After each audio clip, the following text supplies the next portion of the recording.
Hello समकु मोर जुहार मोर ना लीना स्वागत करुछे मोर YouTube channel भात पखालने के।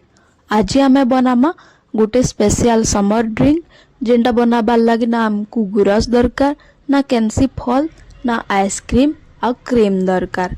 एटा आमे बनामा तोराणी रु जेनटा कि आमर साइड रे थीर कहसन।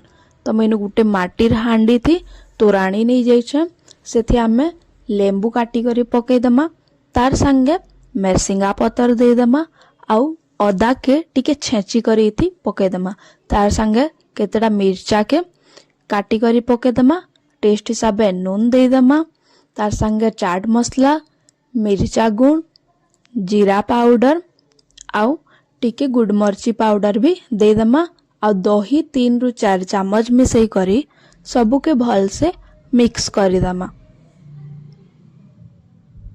परझिबार लगी गोटे डुआ थी तेल नहीं जिमा तेल टिके गरम हैला परे इथि आमे सुखा मिर्चा मेरसिंगा पतर आ सुरसो देई करी परछना के रेडी करमा।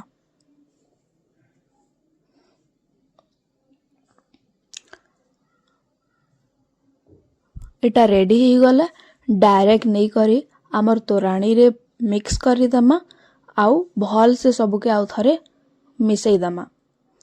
आमर समर ड्रिंक तोराणी पूरा रेडी ही गला न एछनी आमे इटा के सर्व करमा। खरा मासे इटा पीबार लगी बहुत भल लागसी। सकाले भात खाला बेले नहले दुपहरे सुई करी उठला बेले गुटे ग्लास पीबे पेट के ठंडा लागसी बहुत भल भी लागसी आउ आमर देहे लगी पूरा हेल्दी भी है।